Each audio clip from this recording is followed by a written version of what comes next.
Okay, welcome back. Just I'm curious, quick show of hands, how many of you were at one or two of the earlier ones on Rosh Hashanah? Okay, so you're back for more. Okay, hope it was helpful. It is, I know, very helpful to me to do it, as it's the way to get ready for the Machzor, it's the way to get into what we're doing. Let me just start with a word of apology about the timing tonight. Today was, of course, a fast day, so we were trying to figure out exactly what to do. So the decision was made. I'm sure I was part of it, but I don't remember because it happened about a month ago and my head was still spinning from the move, to do it right after the fast and do a little dinner. And then we discovered today that that would mean there would be 40 minutes of dead space if we didn't do it earlier, so we pushed it up a little bit, and not everybody got the word. So you're all here, obviously, right? So to those of you watching online, I'm really sorry, but we'll figure out a way to make sure that anybody who wants to get it, we'll have the clip, or maybe we'll just do a little first step again. Okay. Yom Kippur, it's hard, you just right out of Rosh Hashanah. I'm sure you, like I, was busy cleaning up your house from the Yontiv, and all of a sudden it's already into the Yom Kippur Machzor. But it's a week from tonight, so we're a week from last night. Right? Tonight? From last night. Well, I don't even know what today is.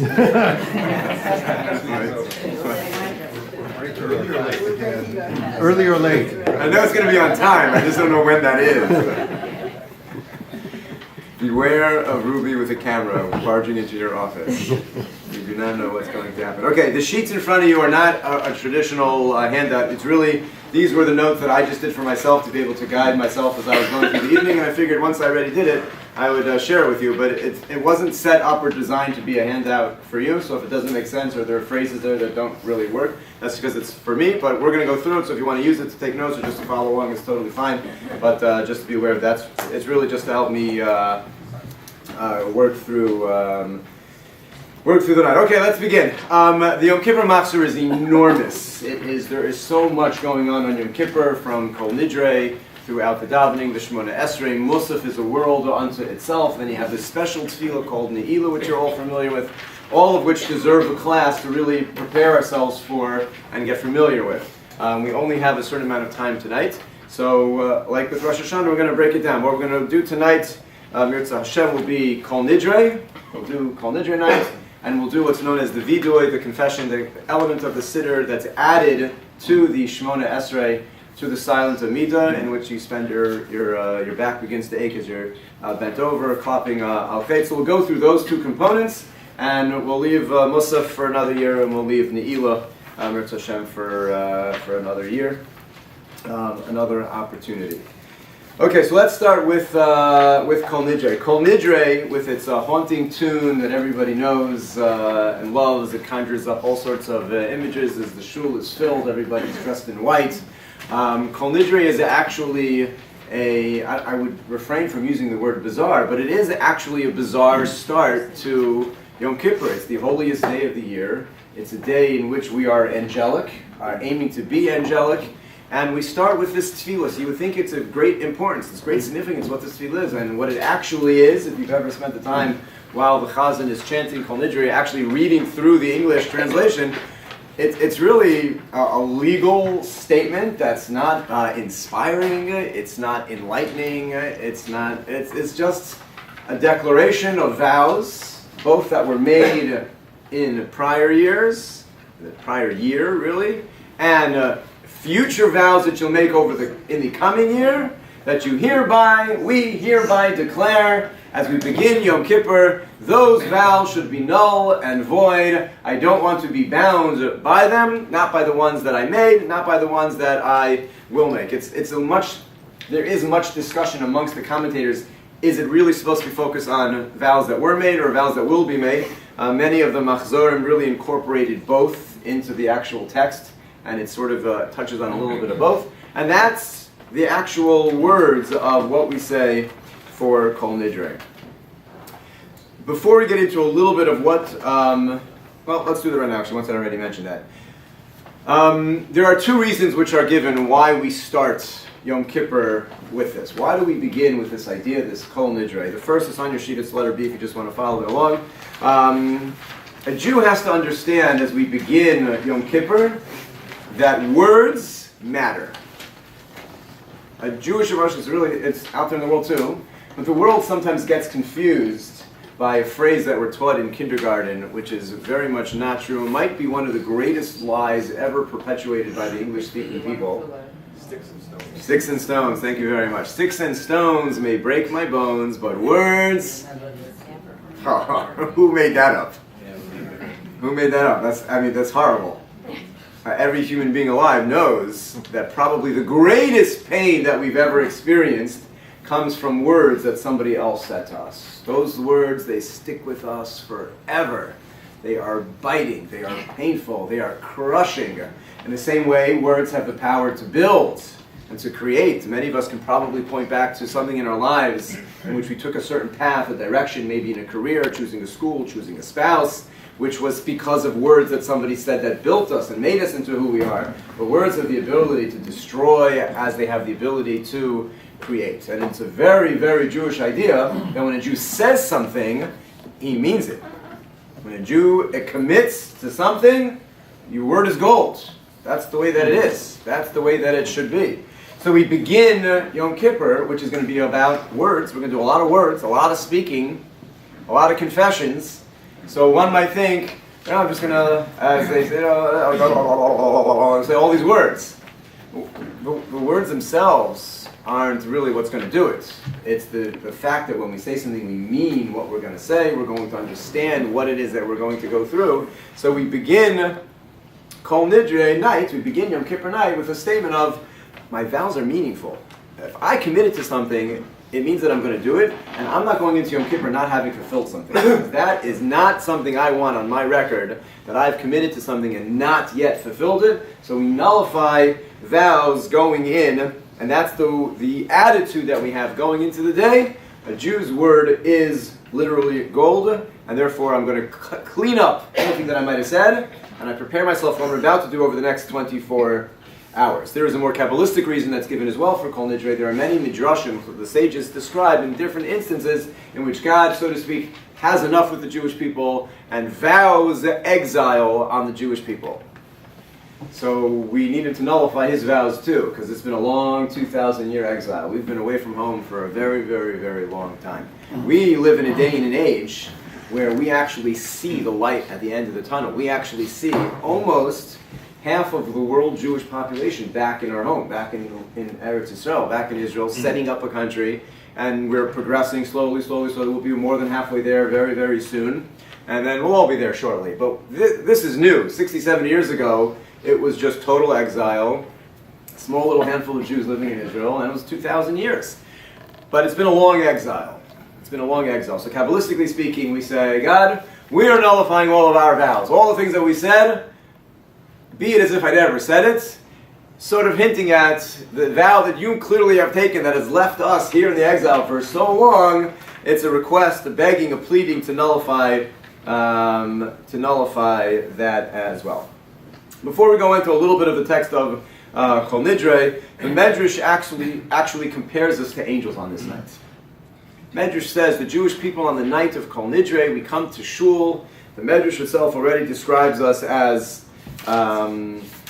just like the angels. The actual language is that when the prosecuting angel up in heaven sees that the Jewish people are free of sin on Yom Kippur, he says before God, Master of the universe, just as the ministering angels have no knee joints, meaning they stand, we always have references of the angels standing, they're never sitting, so too the Jews stand on Yom Kippur. Just as the ministering angels neither eat nor drink, so the Jews neither eat nor drink on Yom Kippur. And just as the ministering angels are united in peace, so the Jews are united in peace on Yom Kippur. So the Medrash really describes this idea that the prosecuting angel himself admits, so to speak, before God when he looks down on the Jewish people on Yom Kippur and sees an angelic people. We are fasting, we're standing, and we're in peace. Why are we considered in peace? Why are we unified in peace? Because before Yom Kippur, every Jew goes around to every other Jew. If they've done anything wrong, they ask for forgiveness. So we come in, this is the one day a year. We've come in, we've forgiven, forgotten, tried our best to forgive and to forget. And we go into Yom Kippur unified. So one people. And so even the Satan, the prosecuting angel himself, can do nothing but admit before God, this is a special people. That's angelic. This Medrash is the source of other practices that we have to act sort of angelic. It's the idea of wearing the kittel. which is to symbolize the whiteness, which men are in their kittel and their talis at night, even on Yom Kippur, and throughout the day. During the day, women have a custom of wearing white clothing as well. It's a pure scene when you look out at a shul on Yom Kippur. It's something special, something unique that our people have. It's a beautiful thing. It creates an atmosphere, an attitude that you see the purity. There's a custom as well, as we'll get to in the Siddur, and when we say Shema, generally after the pasuk of Shema Yisrael Hashem Elokeinu Hashem Echad, the next pasuk of Baruch Shem is said quietly, because it's an angelic prayer, and we're not on a level, we're really not supposed to say this, so we whisper it quietly. But on Yom Kippur, as you're familiar, we'll say that out loud, because we do things, act in a way, to literally be angelic. And that's what's unique about Yom Kippur. One last little minor introduction before we get back into the Machzor. I mentioned many times over Rosh Hashanah, on the classes about Rosh Hashanah, how complex the day of Rosh Hashanah is. Are we supposed to be happy? Are we supposed to be scared? Is it a day of judgment? Is it a day of recognizing Hashem as King? It's a complex day. It's a complex day. Yom Kippur is straightforward. Yom Kippur is straightforward. It's a solemn day. It's a day of repentance.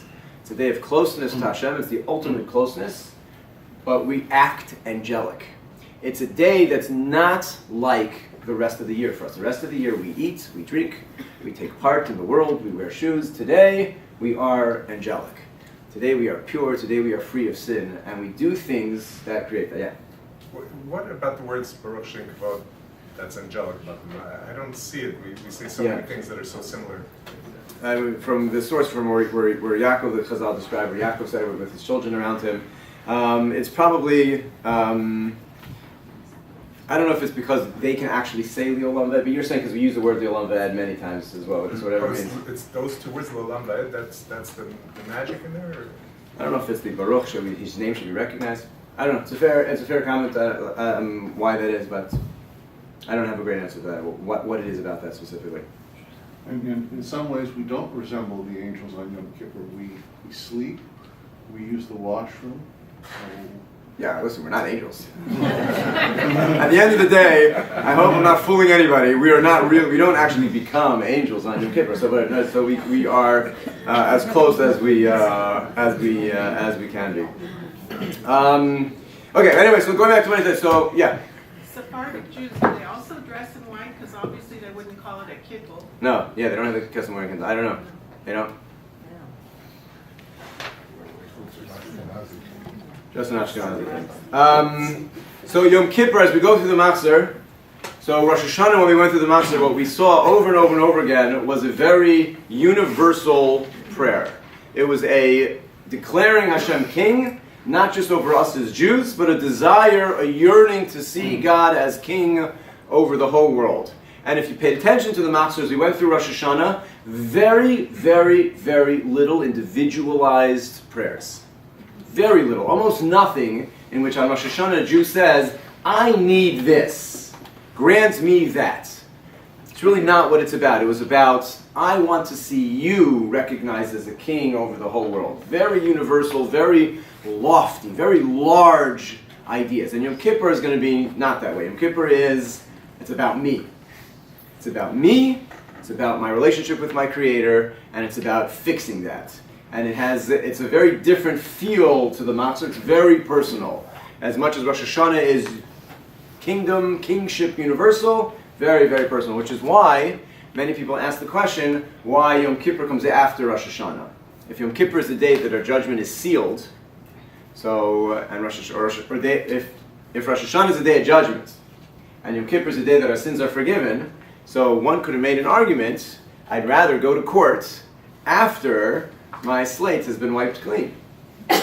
Much better to be judged after you've confessed, you've been forgiven, you feel pure, then judge me. But we do the opposite. We have the day of judgment of Rosh Hashanah first, and then we go through the Yom Kippur. But the real reason for that, as is expressed by many, is exactly what we went through when we went through the Machzor. Rosh Hashanah was about recognizing who the Creator is. It's about a universal desire that we have to see God recognized as King. And the example that I brought last week when we were speaking, you got to get your coordinates first on where you want to go. You can't do tshuva, which is all about Yom Kippur, repentance, until you know where you need to be. So Rosh Hashanah is, that's my destination. My destination is seeing God recognized as the creator of the entire world. And I'm of a small group of people doing that. I met with a small group of people on Rosh Hashanah. So I mentioned to them, I'll mention it here as well. How many Jews are there in the world? How many? 18, 13 different numbers. Depending on how you count, who's a Jew, we're not going to get into any of that. Somewhere between 13 and 18 million Jews. How many Chinese are there in the world? More. More. How many more? Anybody know? No. Oh, much more than that. Somewhere between 1.2 and 1.4 billion. 1.2, 1.4 billion Chinese. Now, when you do a census, you can't actually get everybody. Right? People move around, it's just too hard. So there's a margin of error that any census has in order to get your numbers, which is about 1.8%. Whatever number you came up with, 1.8%, more or less, you can't get it exactly. That's your margin of error. What's the margin of error on 1.2 to 1.4 billion? It's about 25 million. That means there are more Chinese people that we can't find than there are Jews in the world. We will, with a brush of the hand, say 25 million more or less. Chinese people. 25 million people will say, like, well, I don't know, they might be there, they might not be there. We're only 13 to 15 million Jews. And look at how much noise we make in the world. And that small, minuscule amount of Jews stands on Rosh Hashanah and says, you are king of the universe and I want to be part of this team. Only after we experience that, when we have crystal clarity on what life is about, the concept of the Jew, the concept of his creator, what we're trying to do. Oh, now it's like taking off your mask and you're dropped off in the middle of a city. It's like, get home. So when you take off your blindfold, it's like, oh, I know where I am. Now I know how to get back home. So you can take off the blindfolds. I just went through Rosh Hashanah. Now I got clarity of what I want to be accomplishing. And then I realized how far I am from that goal. So only after a Rosh Hashanah, only after the clarity that we achieved, now we get into the 10 days of repentance. Now we get ready for Yom Kippur. Okay, all of those little introductions notwithstanding, let's move forward. So Kol Nidrei is on in your burn bound, which most of you have in front of you, is on page 489. The Chazan begins by asking permission from all those gathered, both amongst him and the earthly court and in the heavenly court, and utters the Kol Nidrei chant. Now, we're not going to spend much time going through it because it's not really much to go through. All personal vows we are likely to make, and oaths and pledges, and we have all sorts of different words for the different vows. They should all be as if they never were. That is the paragraph. What I want to focus on are the next two verses that are said immediately following the reading of Kol Nidrei. It's on the top of page 491. The first one, V'nislach l'chol adas b'nei Yisrael, may all the people of Israel be forgiven, including Hager, Hagar b'socham, the stranger that lives amongst them, ki l'chol ha'am bishgaga, for all the people are at fault. Now this is a verse that's taken from the Chumash, but it's taken from an interesting place. This is actually borrowed from a particular episode the Torah records in which the Sanhedrin, the high court, rules that a certain act is permitted and they're mistaken. They're actually making a grave mistake. And the people who listen to the ruling of the high courts, whatever comes out, a week, 2 weeks, 5 weeks later, the high court realizes that was an error. And what we erred on, let's say it had something to do with the laws of Shabbos, something to do with the laws of Yom Kippur, something severe. And now all the people, literally the nation, has now sinned, and it's the highest court's fault that they all sinned. So the Torah describes there's a special offering that has to be brought on behalf of all the people, on behalf of the high court. The Sanhedrin ruled a certain way, all the people listened to them, and now it comes out, something came to light, they made a mistake. So the pasuk describes, "V'nislach l'chol adas b'nei Yisrael," forgive the people, ki l'chol ha'am bishgago, because they are all, they're at fault, but they're not at fault because they were just listening to the, I mean, if you don't listen to the high court, then you got nothing. So you listen to the Sanhedrin, but the Sanhedrin was wrong. So the Torah says, ki l'chol ha'am bishgaga, they're all at fault. And that's the verse that we say, that we use here, which is an interesting verse to choose. Ki l'chol ha'am bishgaga, to say like we stand before God on Yom Kippur and we are all at fault. We are all sinners to our own degree, have all done something wrong. And we bring in the verse that says, but it's inadvertent. We were following the high court made a mistake. Now in our own personal lives, we're following our own drives, our own desires. but we're conjuring up the image of forgive the people. It's not their fault. They were following the guidance in the particular case of the verse in the pasuk of their leaders. But that's the verse that we say to forgive all the people that they are all in fault. Bishkagad. Bishkagad literally means inadvertent error that they had made, and we begin the Yom Kippur service with that particular pasuk. And then we bring a second verse, a second pasuk. This pasuk comes from Moshe's appeal. This was the climax of Moshe's appeal following the sin of the spies when they came back with a slanderous report, and God says basically, okay, forget these people, we're going to start over again with Moshe.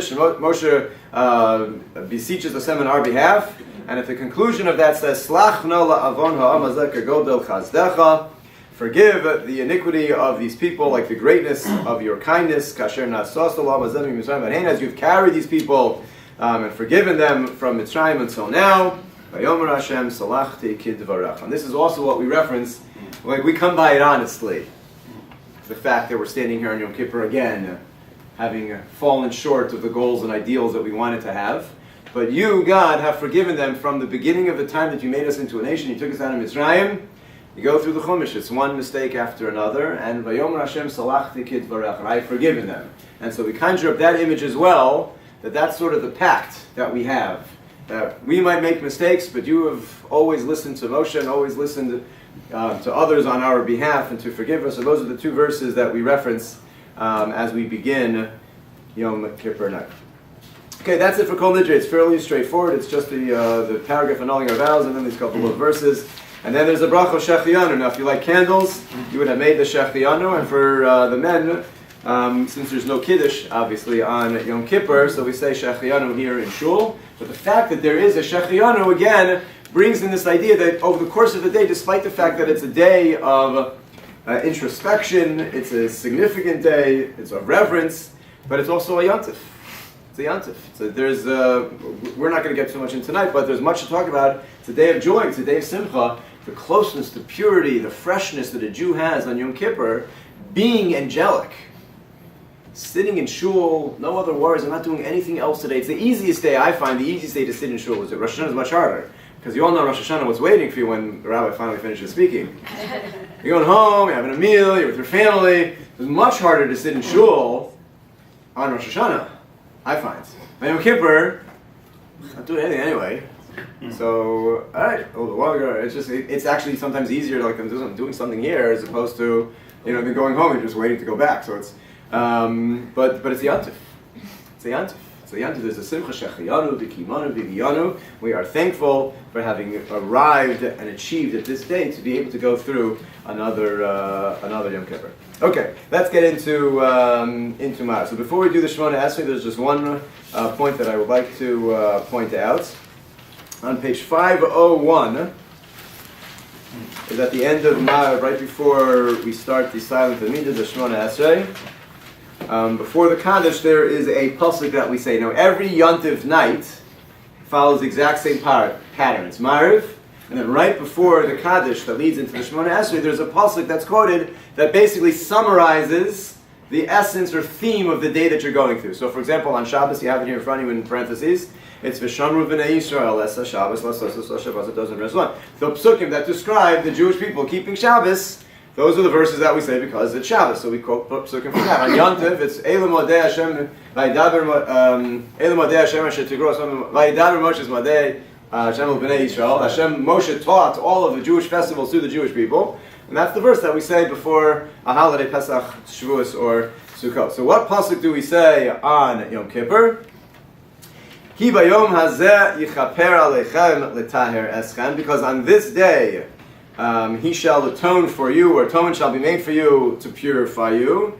Mikol chatosechem lifnei Hashem titaru, because from all of your sins before Hashem you shall be purified. Now you have to.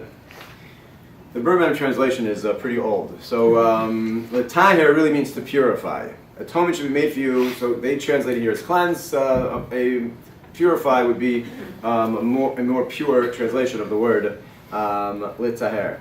This verse has a couple of very important components to it, and this summarizes the essence of what the day is. First of all, where is this verse taken from? It's So this verse is taken from the Yom Kippur service.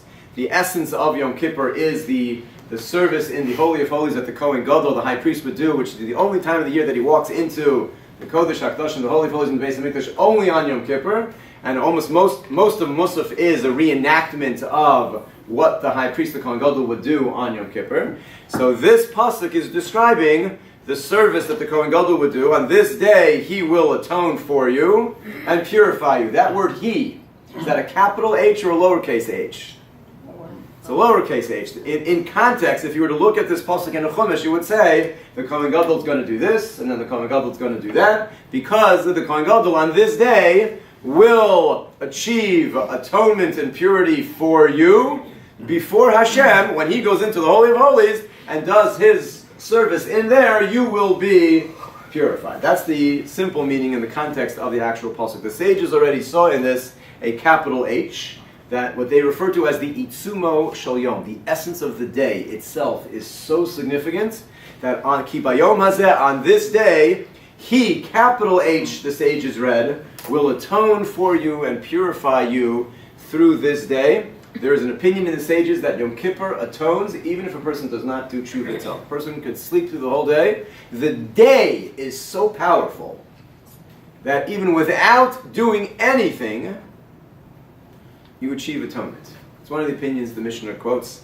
I don't recommend that, but there is such an opinion that that's how powerful the day is. Now, there are two components to this pasuk that need to be addressed because of their significance. What are the two components? We've said it many times already. Yeah, one is atonement, kapara, and the other one is tahara, which is purity. Now, these two concepts are going to come up over and over again throughout the Machzor. Kapara, which is atonement, and tahara, which is purity. The difference between them is significant. Kapara, atonement, the Soloveitchik, the Rav, speaks about this at great length in many of his lectures. When a person does something wrong, or does something right for that matter, Judaism believes, as the Rambam puts in his 13 Principles of Faith, every action that a Jew does has a response. Everything. There is nothing that we do, nothing even that we say, nothing even that we think, that doesn't have some response. A reward, punishment, but nothing goes unnoticed. Nothing goes unrecorded, nothing goes for naught. Every single thing we think, do, and say has a response. So says the Rambam, or says the Rav in explaining kapara. So therefore, when we do something wrong, when we come to Yom Kippur, we're going to have our list of things that we'll give a couple of claps for. So by rights, that means if we've done something wrong in whatever area of life we're holding and whatever it is that we've done wrong in our own personal lives, so there's a response that's coming to us. And it's the way, just like everything we've done well has a positive response, but everything we've done wrong has a negative response. It's just the way that it is. It's the way that God set up the world. So kapara, atonement, is the concept of pushing aside that which should be coming to me. I deserve X, I'm not going to get it. That's the way that it should be. So, for example, I was just taking take a random from the life here in Quebec. So there are you're not allowed to talk on the cell phone when you're driving. So if you get caught, right? So they're going to give you a fine and points, also demerit, whatever, a whole slew of things. So that's the response. Now we live in a world where if we could hide ourselves from the government, then everything is good. But that's that's because they're human beings and they can't catch everything. But in the spiritual world we live in, imagine if it would be every single time you picked up the phone, like your bank account, they drafted $129 out of it. Just like that, every single time. Because that's the law. Right? They're a couple steps away from it. They're working on it, I know. But imagine that were the system. In other words, here's the fine. In other words, the fine is on the books right now, except they have to actually catch you. But imagine it would be, and you knew it in advance, every single time you pick up a call, you make a call, they draft $129 out of your bank account. Right? That's the reality. That's the way that it goes. So kapara says, at the end of the year we come and we say, oh my goodness, I owe $3,000. So kapara says, even though I owe all this money, you can wipe it aside. Put it away. You're not going to extract the punishment that I deserve for what I did. That's kapara. And so we sit on Yom Kippur, every time we see the word kapara, we have the word many, many, many times. It's even though I deserve it, the system is in place, don't take it. Be willing to renege on that which I should have coming to me. That's kapara. Tahara, purity, is something else. Now, in my cell phone example, do you become a worse person intrinsically as a human being if you pick up a phone while you're driving? Now, if you actually get into an accident and hurt somebody, we could say yes. But intrinsically, it doesn't make me into a bad person. It just means I'm a bad driver right now because I'm distracted, so that's why there are laws to protect everybody else. But I'm not an evil person. Most of our, in the secular world, the laws that we have, not some yes, some no, but in the spiritual worlds, every law, because of its divine nature, every time a Jew violates any of the laws, actually has an impact on the soul of a Jew. It does fundamentally change me as a person. Every single time any person does something they're not supposed to do. So to that, it's not just a matter of saying, hold back the punishment. Punishment, reward and punishment is an element of the way that God set up the world. But there's something deeper that happens when a Jew misbehaves, changes who we are as people. And to that we need a purification process. It's like when that piece of cholent falls on your lap, and it's like, oh no. So first thing you can do is look to make sure your wife's not looking. Then you take a knife and you try to scrape it off. So now if you're successful and you get the clump of cholent off, but you know what's left, the stain is still there, and the scraping doesn't help. It's like it's in the fibers. And once it's in the fibers, now if you want to get that clean, you got to bring out the real cleaners. You can't. You can get the schmutz away, but the fibers are now. It's in the core of the fabric. So that's what happens to us. That's what happens to us. And to become clean again. So even the opinion that I quoted a few moments ago that says that Yom Kippur atones without tshuva, that opinion only says you can get out of the punishments just the power of the day itself. But purity, there's only one way to get pure. You got to go through the cleaners. And the cleaners is the process of the Jewish introspection of sitting through Yom Kippur, feeling angelic, and actually meaning the words that we say. But those are the two ideas that we're trying to accomplish on Yom Kippur. This verse that we say before we get into Shemona Esrei, Ki vayom hazeh yechaper aleichem, this day will be an atonement for you, l'taher eschem. And it's also to create a tahara process, a sense, and that's the sense when you feel at the end of Ne'ilah, after successful Yom Kippur, you hear the shofar, there is a palpable sense of lightness in the room. It's a feeling of, it's different now than it was 24 hours ago. That's not because you're not going to get punished. That's not where that comes from. Like I was holding a punishment over your head and now you don't get it.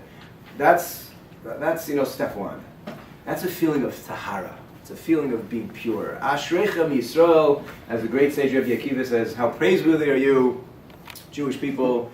The Father in heaven purifies us like a mikvah. It's like entering into a mikvah and you come out a new person. Not a new person.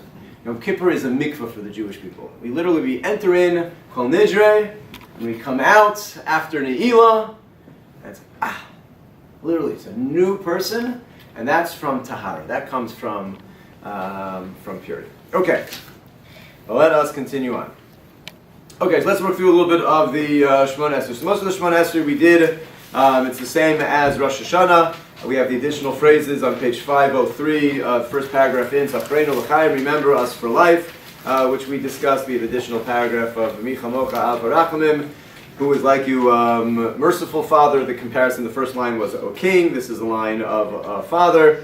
And then we have the additional paragraphs at the bottom, like we had in Rosh Hashanah, V'chein tein pachpecha, taking you all the way through 505, that we covered. So if you'd like to watch that online, you can, to review that. What I'd like to point out is on page 507, the second paragraph, beginning, it's the first full paragraph on the page, until the end of that paragraph, which is the bracha, the blessing that, again, the sages gave us to understand exactly what the day is about. So I just want to point out 2 lines in this paragraph. So we begin with a prayer, Mechal, from the first line, Mechal la'avonoseinu b'yom ha'kippurim hazeh. Please pardon our iniquities on this day of atonement and blot them out and remove them. The verse that we say, it's 4 lines down, Mochisi ke'ov pisha'echa v'che'anon chatosecha. We quote a passage in which the Navi describes, I will sweep aside your ill deeds like a mist and your sins like a cloud. It's a beautiful imagery because when you go through a mist and a cloud, it literally evaporates like it was never there. And that's what we're yearning for, even though we are stained. We have cholent all over our pants. But Hashem says, I will cause it to evaporate like a mist as if it were never there. And I want to just call your attention to the blessing, the bracha that we say at the very end, the last 3 lines in this paragraph. We refer to Hashem, Baruch atah Hashem melech mochel v'solech la'avonoseinu v'la'avonos avot beis Yisrael, the King who pardons and forgives all of the iniquities and the iniquities of his people. U'ma'avir ashmoseinu b'chol shana v'shana. And does so every single year. And it's a line that recognizes the frailty of the human condition. As angelic as we're trying to be, as dressed in white, fasting, no eating, no drinking, no leather shoes, asking for our pardon of our iniquities and our sins, and we say, and you do this every single year, which is a recognition that we were in this position last year, and the year before that, and the year before that. And despite the fact, and this the Rambam writes, Maimonides says is part of the complexity of the day, when a Jew says, but this year is different, I'm done. Whatever it is, each one of us, we're going to go through all the al-chaitz, which you're familiar. So each one of us probably has the 1 or 2 or 3 or 4 or 5, whatever it is, that speaks to us. Most of them you read through and you're like, I never did that. But this one, and it's the same for every single year. It's not like every year it's a different form. Whatever we struggle with, that's our struggle. And I'm sure they're different for each one of us. But whatever it is, I'm pretty confident, I can say about myself, whatever it is, I was preparing for today's class, like, oh yeah, this one. It's the same one I had when I was 18 and 25. It's the same one. Same things. So, B'chol Shana Vishna, so we recognize, we say to Hashem, every year you do this, yet, when I commit on Yom Kippur and my kittel and my talis and fasting and say, but this time I'm done. That's all it takes. That's what it takes. Rambam's language, when they can testify on you in heaven, and they can say, he means it, doesn't matter that you meant it last year too, and you ended up falling back to it. Doesn't matter. Our job is to get to the point, in the Rambam's words, where they can testify about you in heaven that right now, that's where he is. That's where she is. She means it. She's done. This is the last time she's ever going to have to klop it al-chait for that. That's it. In heaven they know. Maybe you won't laugh. No. I know. Now is where I am. I am in a state of purity, and I'm going to put in place whatever I need to do, and that is our job. Even as we recognize, again, that's what I'm drawing your attention to, that we say, B'chol Shana V'Shana, you do this year after year after year, but I'm going to achieve this year, I'm going to be there, total clarity in what it is that I want to accomplish. Okay. Let's go to this section, what we call the Vidui. In your Birnbaum Machzor, it begins on the bottom of page 509. I'm going to make another plug. I don't work for Art Scroll. I won't make any money off of this. You must get yourself an Art Scroll Machzor for the following reason. In the back of the Art Scroll Machzor, in the very back, they have this Vidui, and they spell it out line by line, and they give you for each one a whole paragraph of what it means and what you should be thinking about. Besides, when you read it in the Burma, it's just one line. It's like really hard to really get it. I would have photocopied it for you, but since I'm being recorded, I would get in trouble with copyright law, so I didn't. I thought it was a bad thing to do before Yom Kippur. But go out and buy one. It's totally worth it. In the back of I have a little sticky on it. For each time, we say the Vidui 10 times. We're going to say this paragraph. This begin Elokeinu Elokeinu. We'll say it on the bottom of 509. We're going to say it Mincha Erev Yom Kippur. We're going to say it Shachar. So we're going to say it again during the Chazan's repetition. We're going to say it most of the repetition. We're going to say it Mincha, say Ne'ilah, 10 times we're going to say it. So it's a beautiful explanation. I highly recommend it. It could be the Koren Machzor. I'm not sure that has something similar also, but it's worth it to invest in something to have. But for now, we'll go through it through the Birnbaum and just cover some of the pertinent points. Now, what I'd like to do, let's just break down exactly what it is. I know you're all familiar with it because you say it every year, but let's just break down a little bit how this works. So there's an opening paragraph on page 509, which is the key paragraph we're going to go through. And then we have the Ashamnu. That's the top of 511. And then there are two more introductory paragraphs, which lead us into the Al-Chet, which are probably, 40 or 50 individualized Al-Chets, as we specify various different things that we may have done wrong collectively and individually as a people. And then there are two concluding paragraphs. So what I'd like to do is let's go through the different paragraphs, bringing out the themes that we have here, and then highlight a couple of the Ashamnus and a couple of the Al-Chets. Again, these are just highlights that I chose, which is really just an insight into my problems. But you could probably find things that are more meaningful to you, and it's worthwhile going through before Yom Kippur. But let's start with the time that we have left some of this process. Okay, so let's on the bottom of page 519. So if you the second to last paragraph from 500 is the conclusion of Shmona Esrei. That's the end of the regular Shmona Esrei. Now we begin this concept called the Vidui, the confession. It begins as follows: the God of our forefathers. Tavolu fanecha tfilaseinu.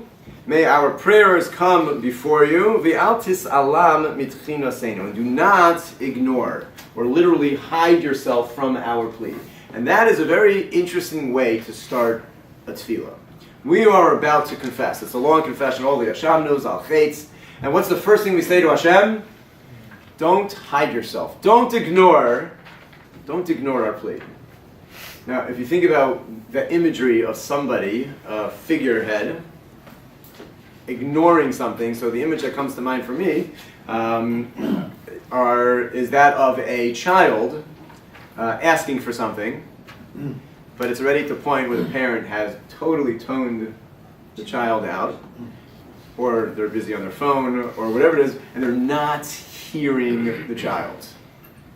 And the child, and if you ever had to observe this, it's like very frustrating. Like if you're like in an airport or wherever it is, and there's a child trying to get the parent's attention, and the parent is distracted.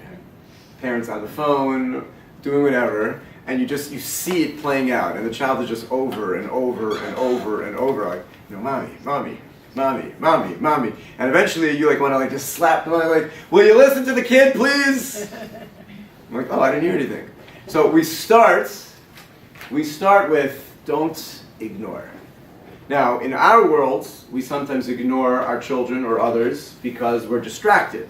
And other times it's because we're done.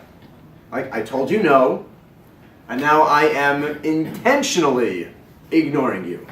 Because we had this conversation, I told you no, I don't want to hear it again.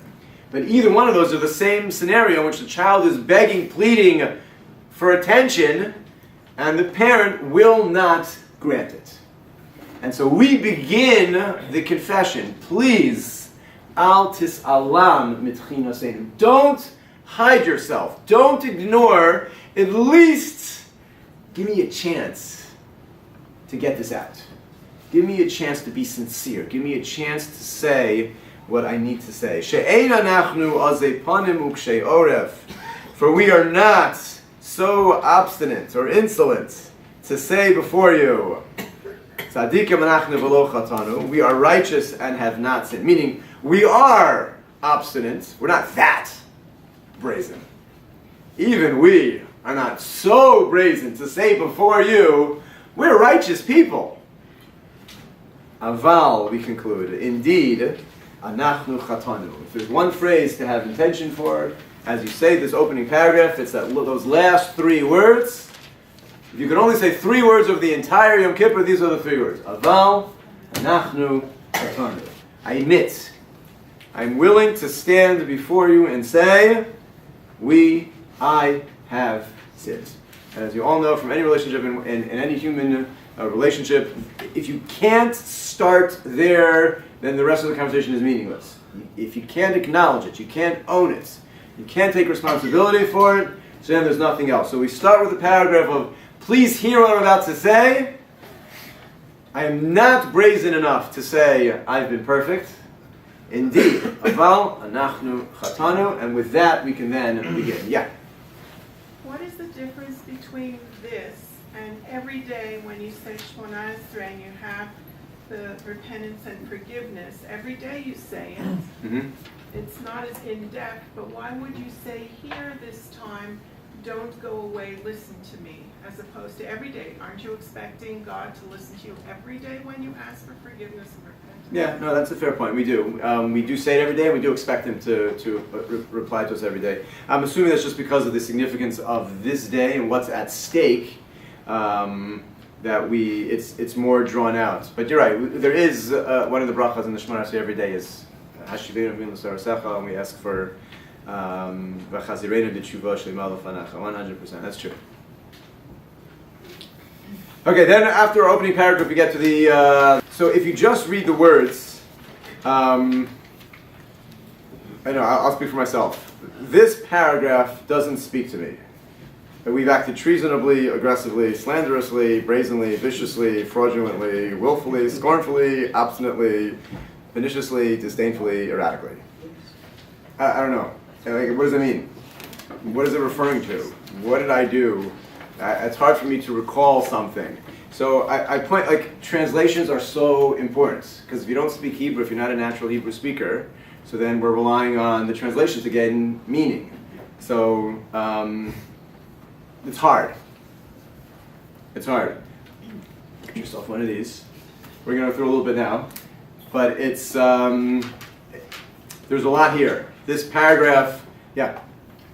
You're not saying I did, we did. We did. Collective. Yeah. So I may not have done A, B, C, but somebody collected. Correct. Even within that, no. So let's take the point one step at a time. First of all, what's being pointed out is that almost all of our confessions are in plural, in which we don't stand before God in the text that we're given and put a spotlight on us as an individual and say, I have failed with this. We always put it in the collective, we have failed with this, that, and the other. Some of which actually do apply to me, some of which don't, but we are a collective whole standing before God as we go through almost the entire liturgy is in a plural. We will see towards the end of this we have some singular language, it's certainly there, but the Ashamnus and the Al-Chetz are indeed all plural. My point was, even if it is plural, I'm saying the words. This is a very important paragraph. We say it many, many, many times. We say it's like almost as a Jewish people through the but it's just hard to get into it. So let's go through some of them. Many of the commentators, ArtScroll really just collected many other different interpretations of this and put it all together, so you could read and find meaning in what some of them are. So let's go through some of them. Together. Okay, Ashamnu. So Ashamnu is translated as we have acted treasonably. ArtScroll translated as from the word Asham, we've become guilty. We've devastated our own spirituality. So when you say this phrase, we've acted treasonably, we've become guilty, Ashamnu, we have devastated our own spirituality. This is something which was touched upon when we speak about chet, when we speak about doing something wrong, and it sullies our soul. The parable that's been used, we talk about tahara, needing a purification process. You have a pure window, a glass pane, so it's clear, the sunlight shines right through. And that's our soul. Neshama shenasata bi, we say every morning, the neshama that you placed in me is tahori. It's pure. Problem is, the neshama was put in a human body, and the human body is not. And the combination of neshama and body does all sorts of things. And every time we do something like that, it's like putting a little bit of clump of dirt, a little bit of schmutz on the window. So enough time goes by, and the window isn't clean glass anymore. It's got a lot of gook on it. So when the sun tries to shine through, so it doesn't shine through anymore. So if you're sitting inside, and you have a window that really looks like that, and the sun's not coming in, and you say, but it started as clean glass, and you say, I don't know, the sun's not working. Yeah. So you say, oh, it's not quite that the sun's not working, it's that your glass is filthy. The sun is just as pure and just as strong as it always was. You're inside a room with schmutzig glass. So we say Ashamnu. So what's it like being inside? So when you're inside, you don't get the strength of the sun. Whose fault is that? So it's your fault. That's why you're not getting the sun. So we say we've devastated our own spirituality. So I sit in shul and I don't feel it. It's hard to daven, it's hard to learn, it's hard to find inspiration. There's a reason for that. Inspiration's out there. It's that it has to penetrate through window panes and glass. They're not clean. It's not pure. So the first thing that we do is we say, Ashamnu, we have become guilty. We are the reason why our own spirituality is not as sharp as it should be. We're not as perceptive of things that should move us because of our own behaviors. Bogadnu, the second one we say, they translate it here as aggressively. Our school translates it as we have betrayed, from a bogade is a traitor. We have been ungrateful and disloyal. What does it mean to be a traitor? It means you're supposed to be on one team, working for one side, and you're really not. Taking advantage of one side's gifts, benefits, whatever it may be, and you're not being grateful to the side that you really are supposed to be on. So we are created. We are created by God. We've been given all the blessings in the world that we have. So the first thing we do is say, Hashamnu, we say, we have devastated our own spirituality, and then Bogadnu, we have betrayed you and been ungrateful for all of the things that we should have, all the things that we do have, and we've acted in a way that doesn't acknowledge all the things that we really have gotten from you. Gazalnu. We have stolen. We have stolen. So you're probably thinking, I don't know, I never really stole anything. I'm not a thief. Well,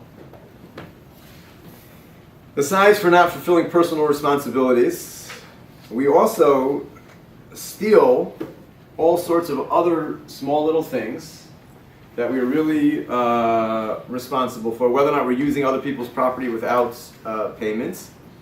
We steal people's time in all sorts of ways. Gazalnu, I have stolen. I've stolen people's sleep. I've stolen people's time. I'm at work and I'm being paid and I'm doing something else that's for my own private needs. And everyone in their workplace has certain expectations as to what's okay. Maybe there's a day and an age where you weren't allowed to make a personal phone call at work. I don't think that day and age exists anymore. But every employer there's an expectation. If you're on the clock and you're being paid, so this is what you're doing. And if you're not, and you're still getting paid for that, so then you're stealing from your employer. There are lots of areas where a Jew has to be on the up and up, aware and sensitive to everything that he's doing, and that he's filled with honesty and integrity, so that when the world sees a Jew, they say, that's what honesty and integrity means. The paradigm. Dibarnu dofi. Dibarnu dofi. We have spoken slanderously. So the Mefarshim point out, we've been hypocritical. We say one thing, and then we act in another way. We say one thing spiritually or Jewishly, and then we act not according to the way that we speak. Du-pi. Dibarnu dofi. Dofi, the word dofi comes from a combination of two mouths. We have two mouths, and we're hypocritical in the way that we speak. We speak to the person one way, and behind their back we speak another way. We speak about somebody. All of those things are included within Dibarnu dofi. It's a funny thing that we sing that sounds like a joyous song. Like we're saying horrible things about ourselves. But who is like the Jewish people, as a collective whole that we can say together, we go through the process. And when we do this process, it should be a grueling process. It's not a sing-song, it's thinking it through. It's a recommendation. It's hard to do, but it's a recommendation. Because we say this 10 times, break it down and take a couple each time to actually focus on it. Instead of not focusing on any of the 10 times. So take 3 the first time, and the next 3, the next 4, whatever it may be, to actually focus on How and when am I living my life dibar nedofi, where my words don't always reflect what they should in the way that I do things. Okay, just moving around to Zodnu. Zodnu means we've sinned willfully, or we've compounded our sins by justifying them. So when we clap for Zodnu, not only have I been amazed, which means an intentional sinner, but what we do, because we don't like the cognitive dissonance of knowing one thing and acting another way, so there are two ways out of cognitive dissonance. One is to change our behaviors, which we don't like doing. So the other way is to change our mindset. That's easy. So I could just justify whatever it is that I'm doing is obviously the right thing to do under these circumstances, because even though it really says I'm not supposed to do this, but that's under that circumstances, or not that person. But whatever it may be, so Zodnu is when we knew we did something wrong, but throughout the year, as I'm doing it, I made it into a mitzvah to do. You're supposed to act this way to that person who does X, Y, or Z. And that's the compounding element of Zodnu specifically, that we have sinned willfully. Ya'atznu ra, moving down to the Yud. Ya'atznu ra, we have given evil counsel, which is abusing the trust of others by giving bad advice. People come, they ask us questions, and we abuse the concept of trust. Trust is one of the most fundamental issues in any society. You have to be able to trust each other. And we often don't appreciate that we do trust each other. We trust each other all the time. That's how society functions. But there are also circumstances in which we take advantage of that trust. My kids will tell you that I get very angry at them when they do practical jokes. In which they, you call somebody, pretend to be somebody else, and then you're like, you fell for that? Like, what do you mean you fell for it? If I can't trust you, if you don't want me to take you seriously, then I'll stop taking you seriously for everything, and you will be very unhappy. And those jokes are funny because they're taking advantage of people's trust. That when I pick up the phone and someone introduces himself as whatever, what am I supposed to say? Like, prove it. Society can't function that way. So it's funny because you took advantage of their trust, and then you made a fool out of them because they trusted whatever you said, and then I really wasn't that way. Intolerable to me. Intolerable. And we do that in lots of different ways. It's funny, but that's why it's funny. Like when you're laughing at somebody because they trusted you, the joke's on you. Because now you're not a trustworthy person anymore. And that's a horrible place. Horrible place for you to be. So Ya'atznu ra is we gave evil counsel, or bad advice. Give bad advice meaning we took advantage of someone's trust. Someone trusted us for something, and we took advantage of that in any way that it may have been. In their commentary they add, we've sometimes not cared enough about them to take their problems seriously. We didn't care enough, so we said whatever we said. If it was you would take it more seriously. When someone else asks you, what is this, do that, I don't know, it doesn't matter. That's all under Ya'atznu ra. Latznu moving to the Lamed.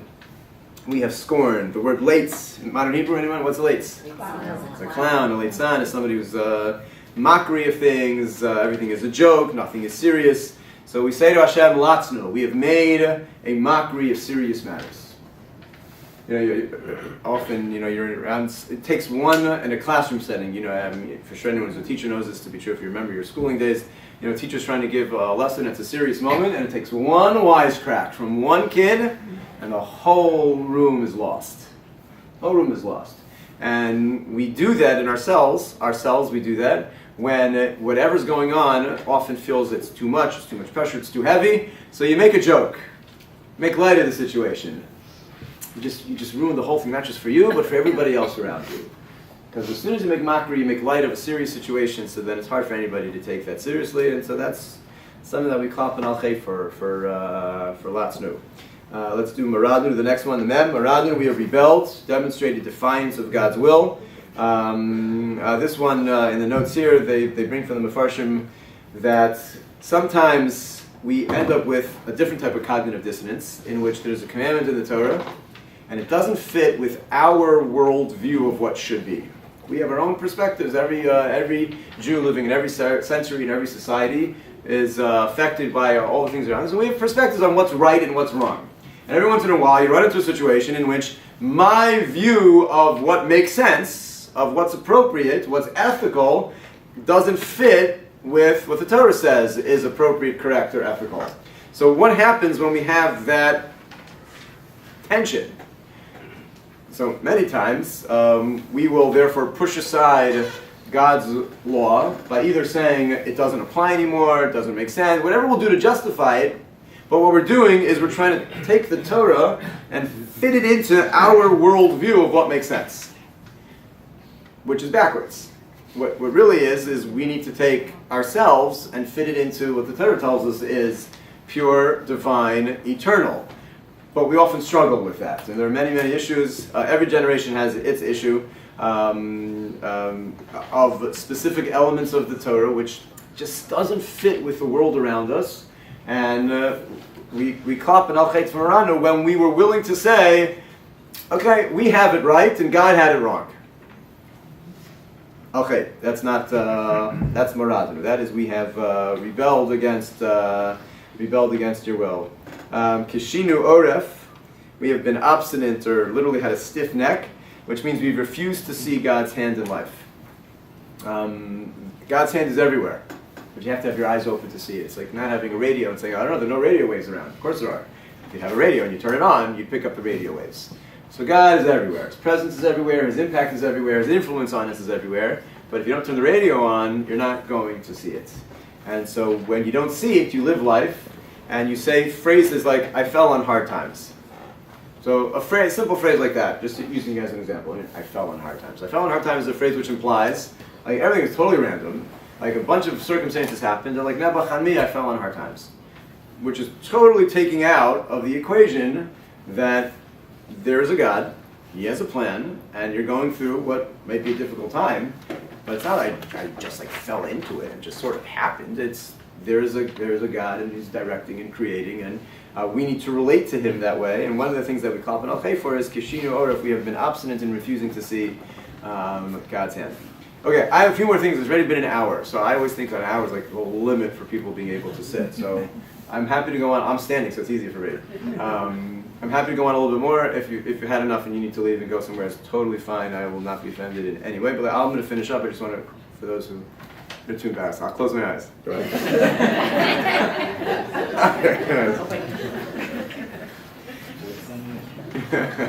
Okay. All right. So let's go on.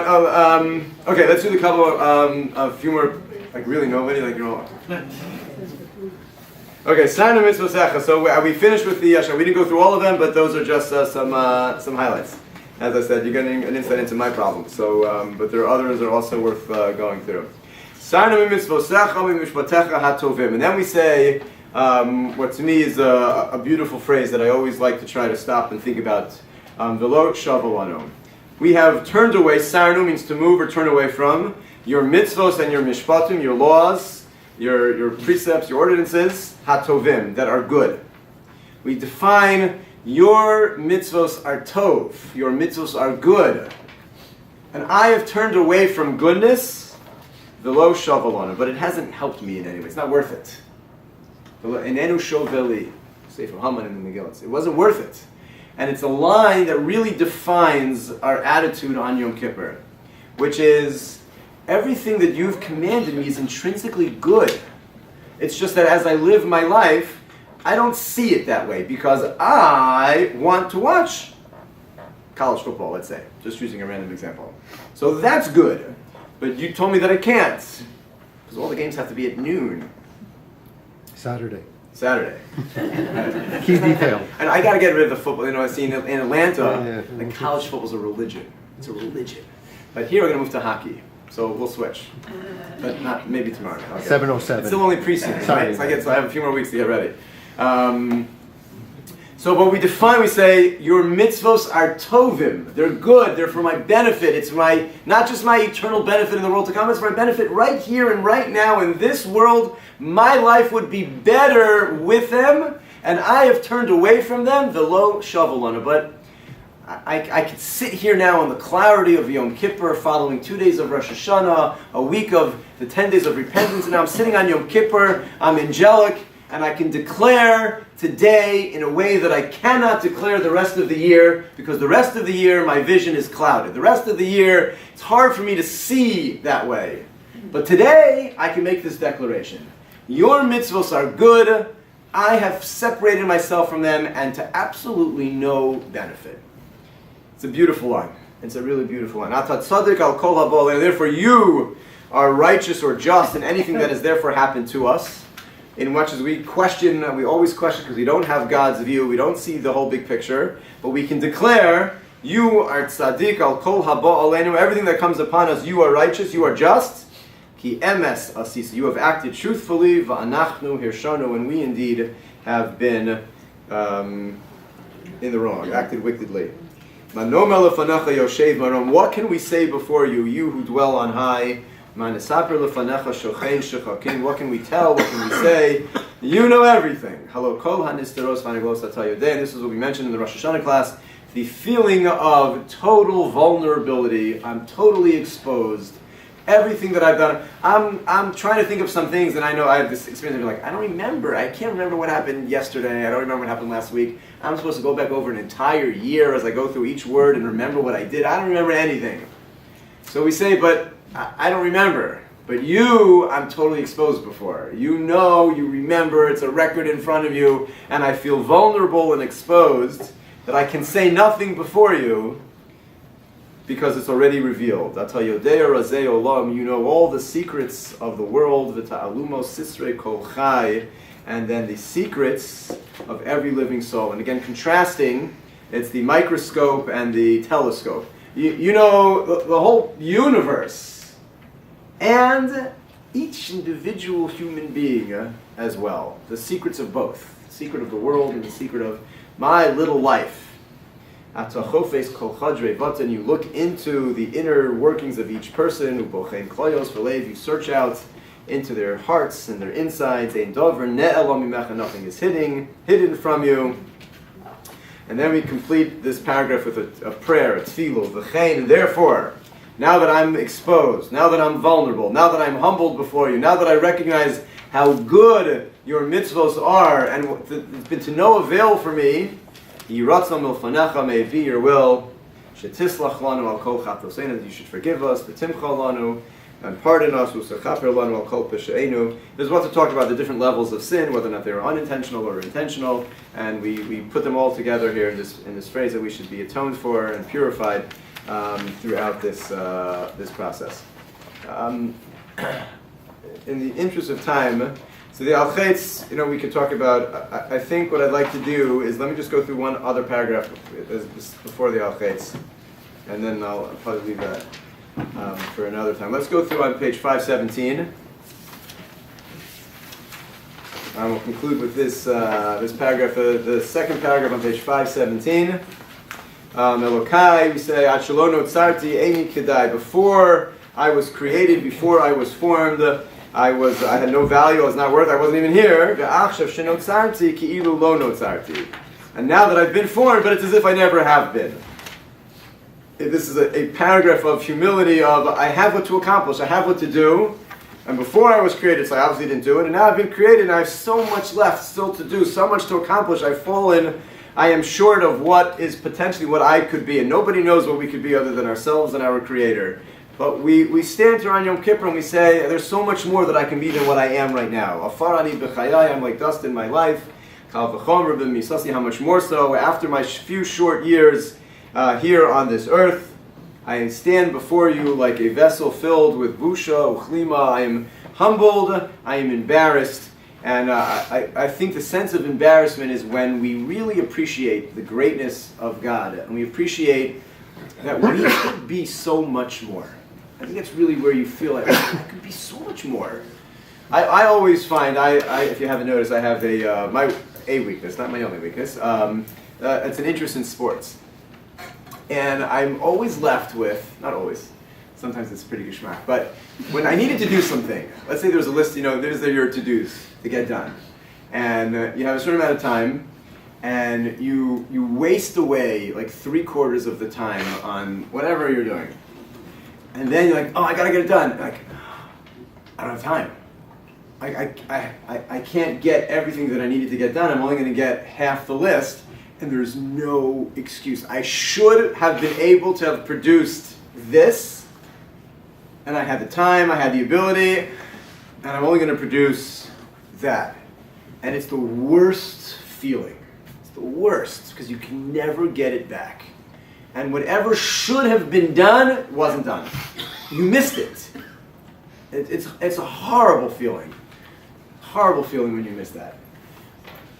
You know, I still have a lot of like school-age kids. They're just beginning their sporting events. But like I remember just from Atlantic, like the games all the time. Sometimes you try to make it and you get caught up in something, and then you show up and like, oh, it was the last minute of the game. You missed it, and it's like you know, you see your kid's face like they wanted you to be there, and there's just you can't get it back. It's gone. So we stand on Yom Kippur and we say, I could be so much. I know I can, and I'm not there yet. I'm not there. This is where I find you. It's not a depressing day. It leads to, I'm going to be that. And when they testify on you up in Shemayim in heaven, they say, he's going to, she's going to. You get to it from that feeling of recognizing what could have been, what I can become, and I'm going to be there, and I'm filled with the contrition of not having gotten there, and I'm embarrassed that I didn't get there, so it moves me to action. We don't say a phrase that I'm a vessel filled with humiliation to make us feel bad. And it's not why we declare ourselves embarrassed. We describe ourselves as being embarrassed because we recognize we can be so much. We can be so great. But when I have that vision, and then I see what I am, I want to be more. So we conclude, Yiratzon milfanecha, may it be your will that I will, that's how we conclude. Hashem Elokai v'Elokei Avosai, shelo echeta od. That I will not sin more. I highlight that line, that's where we're getting to. Yiratzon milfanecha, may it be your will, no more. I don't want to know this feeling anymore. I want to fulfill everything that I can be. Want to be great, and I can be, and therefore I pray, Shelo echeta od, I don't want to sin again. Umashichatasi l'fanecha, and that which I already did, Marek berachamecha harabim, remove completely in all of your abundant mercy. Avalo ayidei yisurim v'chol, but please don't let it be through pain or suffering. And then we conclude Shemona Esrei. Okay, that's just enough already. We didn't get to the end of the Al-Chayes. There's plenty what to do. Mirz Hashem, there should be other opportunities. We will conclude what there still is to accomplish. I wish you all a successful Yom Kippur, to feel the purity, to feel the potential, and the humility all wrapped up in one. And it should be a purifying, successful, and holy day together. Have a great Yom Kippur.